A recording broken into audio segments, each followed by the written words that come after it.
We're going to have more time. I haven't started it yet. I think the concept of time is quite oppressive. And relative as well. So there we go. I'm also reading it off my phone.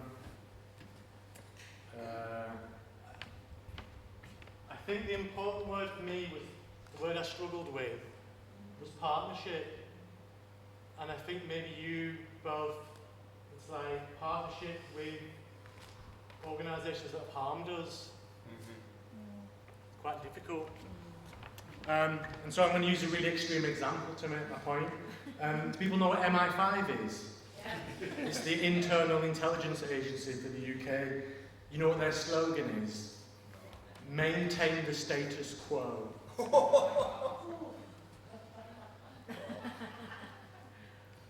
Partnership with maintain the status quo.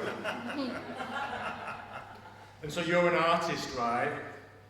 And you might have been really lucky to get a little arts council grant, but not now because the system's broken.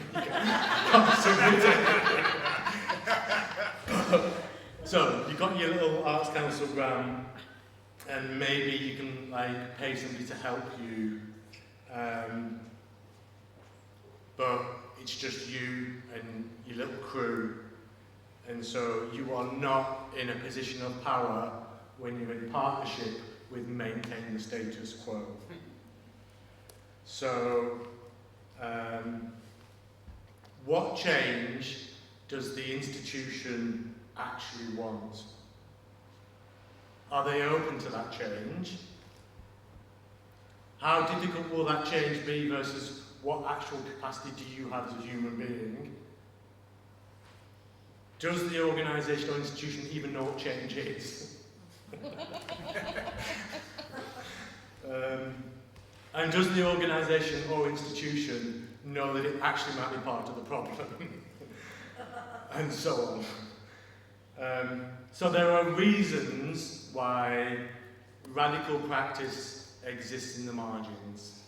In an ecological system, the edge of the field is the most diverse place because it's where it interacts with lots of other spaces. So there are reasons why the more funding you get, the more opportunities you get, often artists become de-radicalized. It's difficult to maintain that edgeland. So for me, I work around experiences of lived experience leadership in mental health. But for the last 1,000 years, we've been told that you're mad, therefore you're stupid. And I'm like, no.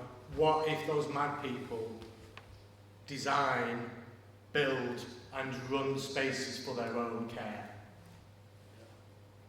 What if young people impacted by the systemic failure of mental health services in this country could protest against that failure and lead that change? But that's really difficult when you're 15 and you're locked in a mental health hospital. And maybe because of the drugs, because of whatever's going on, like, you might not be able to process that much, you know? So I'm using terms like mad pride and disability justice and mad liberation. And I want to think and work a lot about how young people, young disabled people, can be the next generation of activists.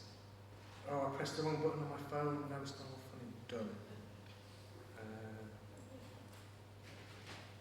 And if it's not clear, mental health services in this country are fucking awful. They are so bad. So, over the last 10 years, or maybe a bit more, I was working on this project called Mad Love, a designer asylum. Mad and love together. And designer, because why don't we deserve really, really nice things? And asylum, because in its true origin, asylum means safe place. What would it be like to have a safe place to go mad? And so we've been opening different spaces. We did one here in Liverpool, we did one in St Helens, we've done some in Manchester, blah, blah, blah, blah, blah. But the interesting thing is the question of the word partnership, because I can go off and do like my nice art project with some people in the community space, but actually the NHS is the biggest provider of mental health care in this country. And I'm now going to bitch about the NHS, but I'm putting a little asterisk above it. I fundamentally believe in healthcare paid for through progressive taxation. But also the NHS has been really fucking violent to me, and many, many other people. So how can you work in partnership with an organisation that's really violent? Well, I have been really privileged to work on the design of mental health wards. So with the kids in that hospital, we designed the new children's ward at Great Ormond Street Children's Hospital. And in Edinburgh, I worked with the kids and the parents and the staff from the cleaners to the CEO, on the design of the children's mental health ward at the Edinburgh Hospital.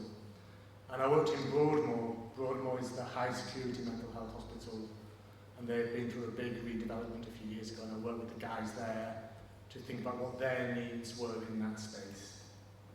And got 1 minute. You capitalist notions of time. Shocking. Someone's got to do it. Anyway, did that vision that I had with those people materialise into the final result? No, it fucking didn't.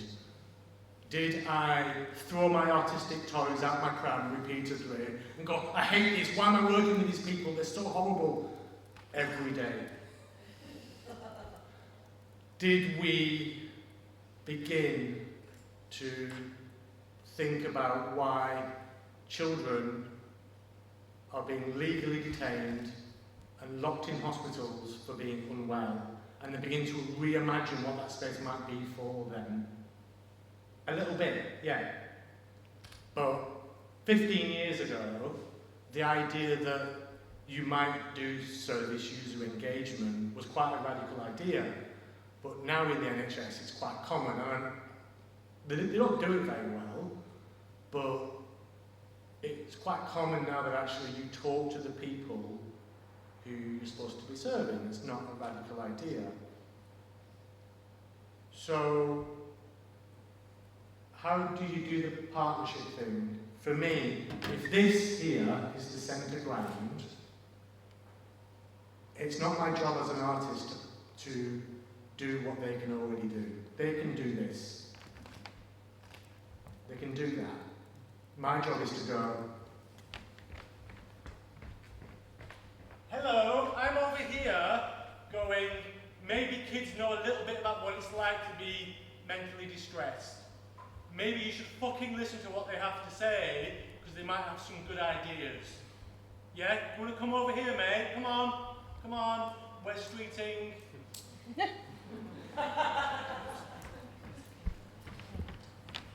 Ladies and gentlemen, we're streeting.